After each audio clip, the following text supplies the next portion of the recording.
신앙생활을 하다 보면 어떤 영적인 회의감에 사로잡힐 때가 있습니다. 하나님께서 진정 나를 사랑하시는가?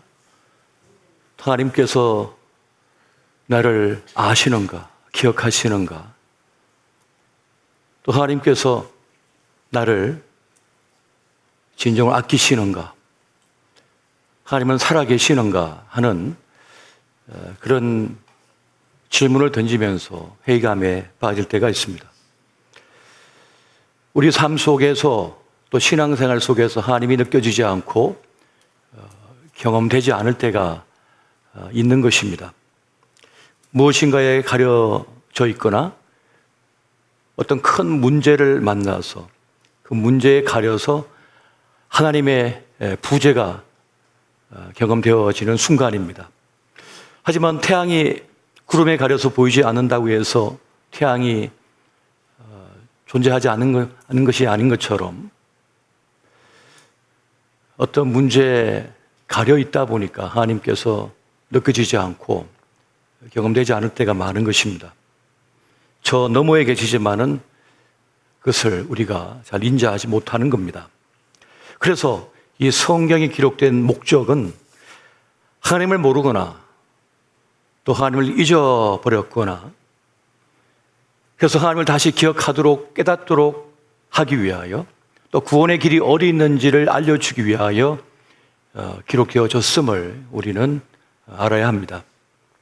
그렇게 볼 때 교회라고 하는 공동체는 기억의 공동체가 되고 있습니다. 하나님께서 우리에게 베풀어 주신 놀라우신 그 은총을 또 기적의 역사들을 함께 기억하고 노래하고 경축하면서 우리는 세상을 이길 넉넉한 믿음의 힘을 가지게 되는 것입니다. 하랄트 예너라고 하는 분이 늑대의 시간이라고 하는 글을 썼습니다.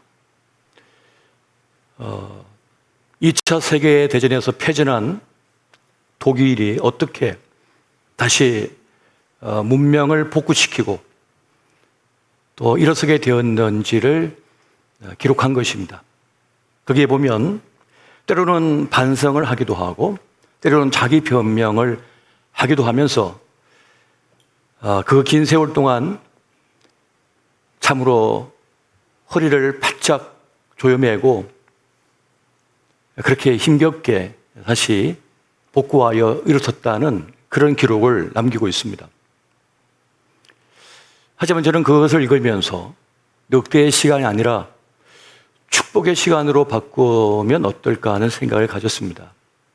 왜냐하면 독일은 2차 세계대전 당시에 유럽을 불바다로 만들었습니다. 지옥의 구름텅이로 만들어버렸습니다. 수많은 이들이 가족을 잃었습니다. 수많은 문화유산이 불타버렸고 삶의 터전이 초토화되었습니다. 한 민족은 멸절의 위기까지 갔습니다. 그런 큰 죄악을 범하고도 그 정도로 생존하고 다시 일어설 수 있었다고 하는 것은 늑대의 시간이 아니라 축복의 시간이라고 명명하는 게 낫지 않겠나 하는 생각을 가졌습니다. 이 대홍수와 노아의 방주 이야기는 하나님이 누구신지 우리가 누구인지를 깨닫게 하고 있습니다. 그리고 하나님께서 하신 일은 우리가 하는 생각보다 더 크다는 것과 또 넘어선다는 것, 우리 인식의 한계를 넘어선 일들을 이루어 가신다 하는 것을 우리는 깨닫게 됩니다. 하나님은 노아의 방주에 있는 그 노아와 가족들, 그 동물들을 기억하셔서 바람을 불어서 이 지구에 그 물을 감하게 했습니다. 그래서 그들이 생존할 수 있는 삶의 터전으로 재조정하여 주셨습니다. 여기서 하나님께서는 그 이유가 노아를 기억하사라고 말씀하고 있다는 것이에요. 그들을 기억하사, 이 자카르라고 하는 이 히브리어 단어는 성경 곳곳에 등장하고 있는데요. 그 자카르라고 하는 말, 기억한다는 그 말은 누군가를 향한 의지적인 행동을 말하는 것입니다. 어떤 목적의식을 가지고 그에게 행하여 주는, 개입하여 역사하는 것을 말하는 것입니다. 하나님께서는 기쁨의 샘과 하늘의 창문을 닫아주셨고, 그래서 그 물이 감하게 하셔서 그들이 다시 삶의 길을 열어갈 수 있는 터전으로 바꾸어 주셨다는 것입니다. 사실 하나님께서는 노아뿐만 아니라 지금 우리에게도, 우리 삶 속에서도 놀라운 기적과 같은 일들을 일으키고 계십니다. 눈에는 보이지 않지만 보이지 않는 보폭으로 주님께서는 수많은 우연과 필연의 연속을 통해서 우리의 삶을 돌보고 계시는 것입니다. 이것을 믿으실 수 있으시기를 예수 이름으로 축원드립니다. 사실 우리는 그냥 뚝 떨어진 존재가 전혀 아니라는 사실입니다. 모든 맥락 속에서 존재하게 된 그러한 사람들이라는 것입니다.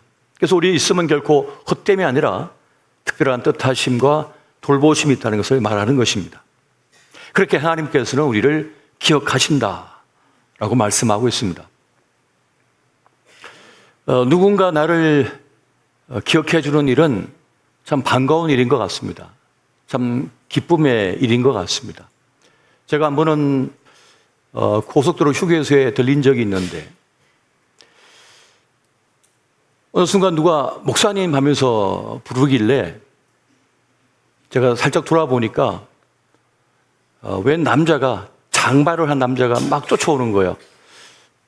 그래서 제가 모르는 사람이기 때문에 내 뒤에 누가 있나 하고 보니까 아무도 없어요. 달려오더니 저를 덥석 잡는 거예요. 보니까 옛날에 제가 이제 목사 초년명 시절에 목사 안수받고 첫 부임지에서 전도하고 또 성경 공부시키고 양육했던 청년이었습니다. 이 친구가 이제 헤비메탈 그룹에 들어가서 이제 무명 가수로 이제 활동하는데 참 오랜만에 저를 이제 휴게소에서 만난 거예요. 그래서 저를 뭐 얼싸안고 좋아서 어쩔 줄 모르는데 왠지 창피한 마음이 막 드는 거예요. 이 허리까지 머리가 찰랑찰랑한 남자가 저를 붙들고 막 이렇게 있으니까 남들이 오해하면 어떡하나 싶기도 하고, 근데 이 친구가 너무 반가웠다고 하면서 그때 목사님이 저에게 성경 공부 가르쳐 주시고 관심 가져주셔서 너무 좋았다고, 목사님 너무 제가 좋아한다고 그러면서 이제 헤어졌는데, 차를 몰고 이제 서울로 올라오면서 마음이 흐뭇했습니다. 누군가 나를 알아주고 나를 좋아해주고 좋은 기억 속에 나를 알고 있다는 것 자체가 너무 고맙기도 하고 행복한 일이었습니다. 그것처럼 누군가 나를 기억해주고 알아주는 것이 행복한 일인 것처럼 내가 잊혀지는 것, 누구 나를 알아주지 않는 것, 기억해주지 않는 것이 사실은 우리에게는 가장 큰 고통이 또한 되고 있습니다. 자신의 존재가 잊혀져 가는 것만큼 아픈 일이 없고 슬픈 일이 없는 것입니다. 잊혀진다는 건 뭡니까? 없음이 된다는 겁니다. 없음이 되는 거예요. 열심히 살았는데 없음이 되는 거예요. 흔적이 지워지는 거예요. 이것처럼 무서운 일이 없는 겁니다. 무에서 온 인간은 없음에 대한 고통이 있습니다. 없음에 대한 공포가 사람에게 있는 것이에요. 퇴직을 하고 나서 가장 힘든 일이 뭡니까? 하게 물어보면 일이 없는 것도 힘든 일이지만 전화 한 통이 걸려오지 않는 것이 힘든 일이랍니다. 아무도 나를 찾아주지 않는 거예요. 아무도 나를 기억해주지 않는 일만큼 무서운 일이 없는 것입니다. 그래서 하루 왼종일 스마트폰을 들었다가 놨다 하는데 아무도 나를 향해서 전화 걸어주지 않는 거예요. 그러다가 이제 어디서 전화가 걸려와서 딱 받을 때 사랑합니다 고객님 하면은 그렇게 행복한 거예요. 제 말이 아니라 대만 선교사로 가 있는 제 동기가 있습니다. 그분이 그 선교 여정 속에서 그 아내가 병으로 돌아가셨어요. 그러면서 너무 이제 외롭고 슬픈데 아무도 자기를 찾아주지 않는 거예요. 아는 사람 하나 없는 그 선교지에서 외롭고 쓸쓸하게 보내는데 도저히 견딜 수가 없어서 한국에다 전화를 걸었습니다. 모 은행에다 전화를 걸으니까 사랑합니다 고객님 하는데 너무너무 행복하더래요. 또 걸었어요. 사랑합니다 고객님. 사랑합니다 고객님. 그 사랑합니다는 말을 듣고 싶다는 거예요. 그 얘기를 저한테 해주더라고요. 나를 찾아주는 거, 나를 알아주는 거, 나를 기억해 주는 것은 그렇게 중요한 것입니다. 기러기 아빠가 위험하다고 합니다. 처음에 아이들과 아내를 이제 외국으로 아이들 미래를 위해서 공부시키는 이제 보내죠. 처음에는 아빠 보고 싶어요. 당신이 없으면 어떡해요? 아빠의 빈자리, 남편의 빈자리가 매우 매우 크게 느껴져서 하루가 멀다 하고 전화가 흘러온답니다. 근데 이제 시간이 지나고 또 지나면 찾지를 않는다는 거예요. 그 아빠의 빈자리를 공부로 채우고 친구로 채우고 다른 걸로 채워가는 거예요. 그래서 전화 걸면 아빠 바빠 그러고 끊어버리고 여기 얼마나 힘든 줄 아냐고 끊어버리는데 남편은 라면 끓여 먹여가면서 한 푼이라도 더 보내려고 이제 애들 쓰는데 그러면서 아빠의 빈자리가 다른 걸로 채워지는 것을 눈치챘을 때 마음이 슬프고 아픈 거죠. 그렇게 잊혀진 존재가 되는 것은 무서운 일인 것입니다. 그런데 이것보다 더 무서운 일이 있습니다. 내가 나를 잊어버리는 겁니다. 내가 나를 잊어버리는 겁니다. 어느 순간 내 이름이 생각이 안 납니다. 어느 순간 내 현관문에 비밀번호가 생각이 안 납니다. 딸이 앞에 있는데 누구세요? 하고 물어요. 그걸 앞에 서서 이 사람이 누구지? 하면서 찾는 거예요. 치매가 왔습니다. 나의 이름, 내 가족, 지난날의 나를 잊어버리는 거예요. 그 꽃다웠던 10대의 기억이 그 기세에 가득했던 20대의 기억이 그 가슴 벅찼던 30대의 기적이 그 혈기왕성하게 달려갔던 40대의 기억이 나지를 않는 겁니다. 사진첩을 넘기면서 이 사람이 누구지? 이 사람 누군데 내 옆에 있지? 어느 순간 남편도 아이들도 자신도 잊어버리는 그런 일을 만나게 됩니다. 그런데 이 치매에 걸린 분들의 공통점이 있대요. 똑같은 말을 한대요. 나 집에 가고 싶어요. 나 좀 집에 데려다 주세요. 유럽의 이 치매 전문 요양병원에 가면 그 큰 부지의 중심에는 버스 정류장이 세워져 있답니다. 그런 모양이 있답니다. 그러면 거기에 있는 환자들이 거기에 앉아 있대요. 그러면 직원이 나와서 그럽니다. 선생님, 오늘은 버스가 좀 늦네요. 잠시 저기 가서 차 한잔 하시죠. 하면서 모시고 들어가서 차 한잔 드시게 하고는 방으로 모신대요. 왜 버스 정류장에 앉아 있습니까? 집에 가고 싶어서. 사람이 어려운 일을 당하고 답답한 일을 당하고 억울한 일을 당하고 힘든 일을 만나면 이 영혼 속에서 집에 가고 싶다는, 그 집에 가면 엄마가 있고 아빠가 있고 그 품이 있으니까, 내 방이 있으니까 그곳에 돌아가고 싶은 거예요.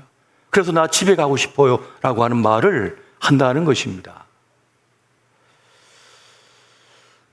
종종 그런 질문을 던지는 분이 있습니다.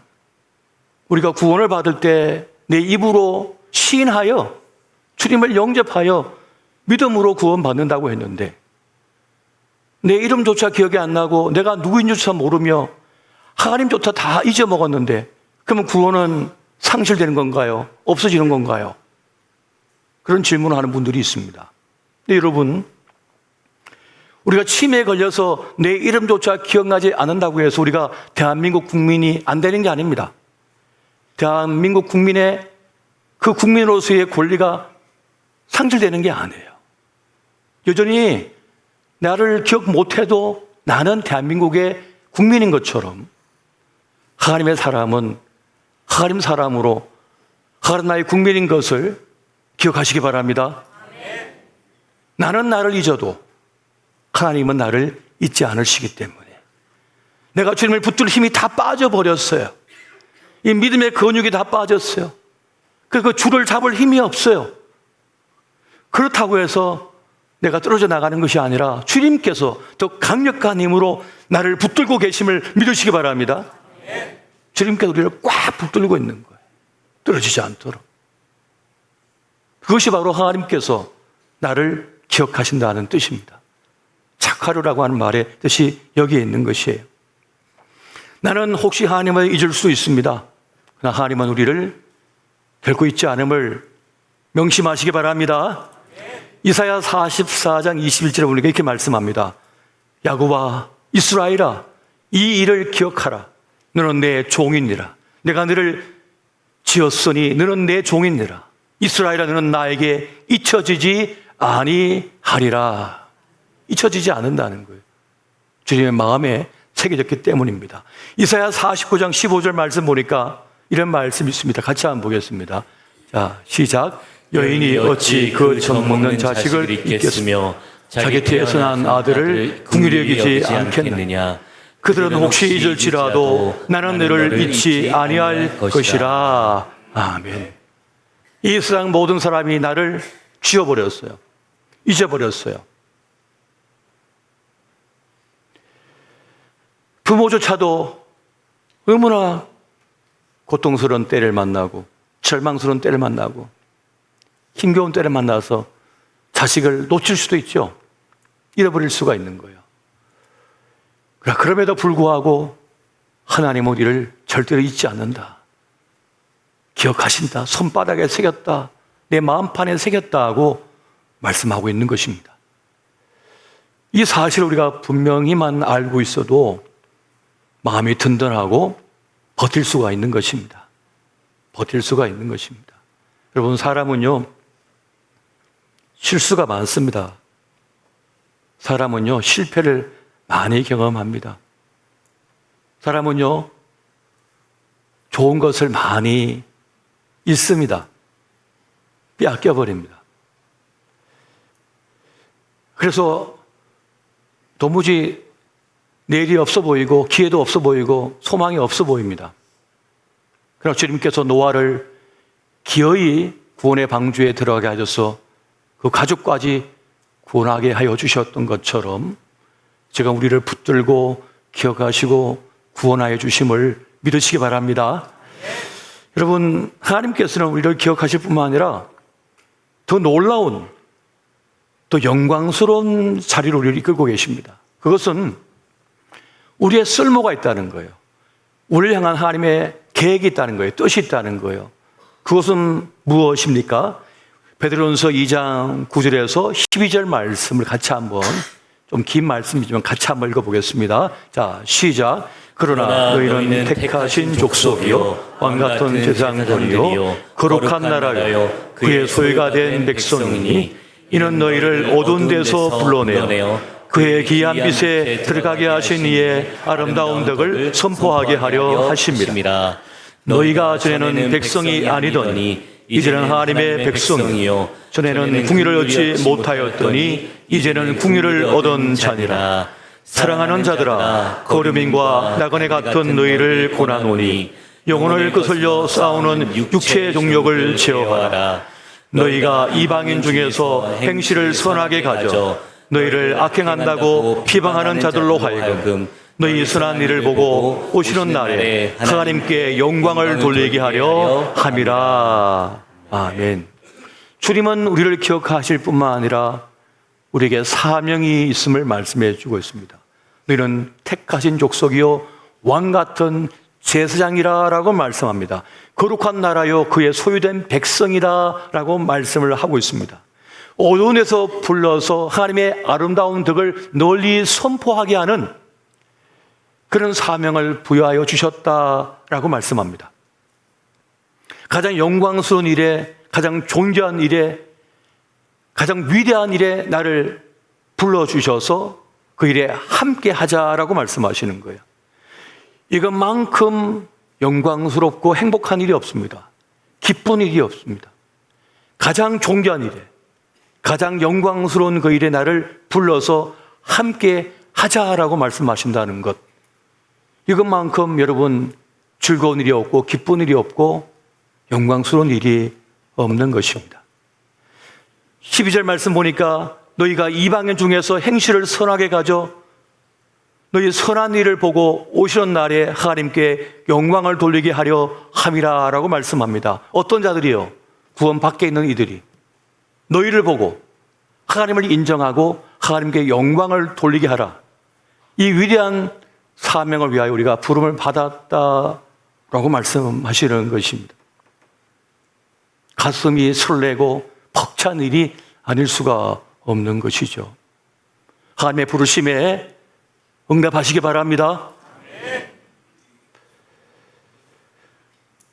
바늘길을 통과한 낙타가 있습니다.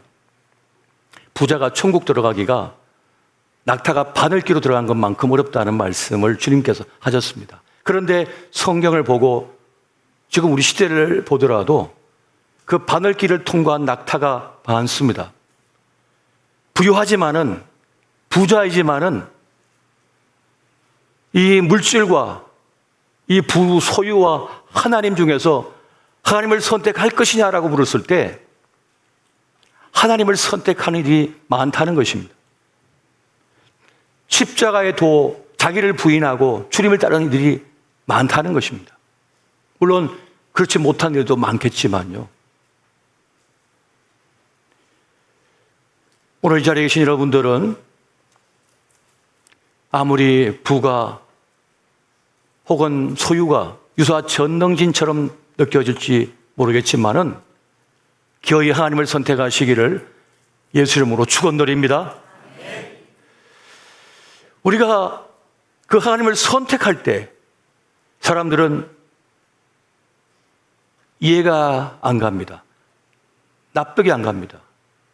놀랍습니다. 어떻게 하나님을 선택할 수 있냐고. 그런데 그 모습을 보면서 수많이들이 하나님은 누구신가? 라고 물음표를 가지게 되는 거예요. 그러면서 그 구원의 길에 한 발짝 또 한 발짝 가까워질 수가 있는 것입니다. 오늘 저와 여러분이 그 부르심 앞에 나아가 그 위대한 일에 합류하는 영광을 누리시기를 다시 한번 예수 이름으로 축원드립니다. 여러분 성경을 보면요, 한 줄로 평가되는 이들이 많습니다. 다윗을 주님께서는 이렇게 말씀합니다. 그런 내 마음에 합한 자라. 내가 그를 통하여 하고자 하는 일을 다 하리라. 그렇게 말씀을 하셨습니다. 나다나엘을 보면서는 우리 예수님께서 그런 말씀을 하셨습니다. 그런 참 이스라엘 사람이로다. 그 속에 간사함이 없도다. 한 줄로 그냥 평가해 버리죠. 사도 바울은 데마에 대하여 그런 말을 합니다. 그는 이 세상을 사랑하여 나를 버리고 데살로니가로 갔다. 가룟 유다에 대하여 말씀합니다. 그는 차라리 태어나지 않았으면 좋았을 것을 하십니다. 옥합을 깨뜨린 그 여인을 향해서는 그렇게 말씀합니다. 그를 괴롭게 하지 마라. 그가 내게 좋은 일을 하였느니라 하면서 인정합니다. 로마 백부장이 있습니다. 그를 향하여 말합니다. 이스라엘 중 아무에게서도 이만한 믿음을 보지 못하였도다. 여러분은 어떻게 기억되고 싶으십니까? 제 마음속에 그래도 가슴 벅차면서 기뻤던 그 말이 있었는데요. 한 청년이 저에게, 그 무신론자였던 청년이 어느 날 갑자기 저에게 찾아와서 세례 받겠다고 해서 너 교회 나온 지 얼마 안 됐는데 무슨 세례를 받느냐 그랬더니 그런 말 하는 거예요. 목사님이 믿는 그 하나님을 나도 믿고 싶습니다 라고 말을 하는 거예요. 그 청년의 말이 지금도 제 뇌리에서 울립니다. 너무 기쁜 말이었어요. 제가 15년의 공군 군목 생활을 마치고 전역할 때 장군이었던 한 집사님이 저와 헤어지면서 그런 말을 합니다. 목사님은 목사님다워서 좋았습니다. 너무나 당연한 말 같지만 목사가 목사답다는 그 말, 저를 15년 넘게 지켜본 분이 목사님은 목사님다워서 너무 좋았다는 그 말이 저에게 큰 위로가 되고 용기가 되고 힘이 되었습니다. 아, 적어도 나는 목사인데 목사처럼 보이는구나. 여러분 어떻게 기억되고 싶으십니까? 우리 인생의 숙제가 되고 있는 것 같습니다. 우리가 우리의 다음 세대에 넘겨줄 유산은 무엇이 있을까요? 우리가 경험한 하나님, 내가 경험한 하나님, 내가 손해를 감내하면서라도 붙들었던 십자가, 그 십자가의 이야기를 들려주어야 하지 않을까요? 그 이야기가 유산이지 않을까요? 여러분, 이 건물입니까? 여러분, 웅장했던 화려했던 건물은 지금 저 유럽과 미국에서 어떤 모습으로 지금 남아 있습니까? 술집이 되고 나이트클럽이 되고 무슨 경기장이 되고. 오늘 우리의 자녀에게 다음 세대에 물려줄 유산은 우리의 믿음의 이야기, 우리의 신앙의 이야기인 거예요. 힘겨웠지만, 힘들었지만, 아팠지만, 손해가 많고 희생도 있었지만은 기이 붙던 십자가, 바로 우리의 구원 이야기인 것입니다. 이 청주 주님의 교회가 하나님의 위대한 구원의 이야기 속의 한 부분이 되고 있습니다. 그리고 우리 한 사람 한 사람이 그 구원 이야기의 한 부분이 되고 있는 것입니다. 그 한 부분으로 남아있는 우리가 그런 참 이스라엘 사람이로다, 그런 참 하나님의 사람이로다, 그 속에 간사함이 없도다. 박지사는 내 마음에 합한 자라, 내가 그를 통하여 내 일을 이루리라. 이런 말을 드려야 되지 않을까요? 그런 말을 드려야 되지 않을까요? 내가 너로 인하여 마음이 행복했다, 즐거웠다 라고 하는 말을 드려야 되지 않을까 하는 생각을 가져보게 됩니다. 스포츠계에 보면 영구 결번이라고 하는 것이 있습니다. 그 분야에 이 선수가 너무나 훌륭하게 그 일을 하고 사랑과 존경을 받으면 영구 결번이 됩니다. 그 사람이 썼던 번호는 다른 사람이 쓸 수가 없는 거예요. 그를 존중하고 그를 사랑하고 그를 기억하는 방법입니다. 영구 결번을 준 거죠. 그의 자리를 비워두는 겁니다. 하나님께서는 우리를 사랑하셔서 우리의 자리를 비워두셨습니다. 우리의 몫으로 주신 거예요. 우리 몫으로 주신 것이 있습니다. 그렇다면 여러분, 우리는 하나님을 영구 결번으로 그 자리를 마련하고 계십니까? 이 자리는 주님의 자리, 주님의 자리, 주님의 몫이에요. 늘 주님을 기억하여 그 일을 하는 거죠. 주님이 우리를 기억하여 주셨던 것처럼 우리 또한 주님을 기억하는 것입니다.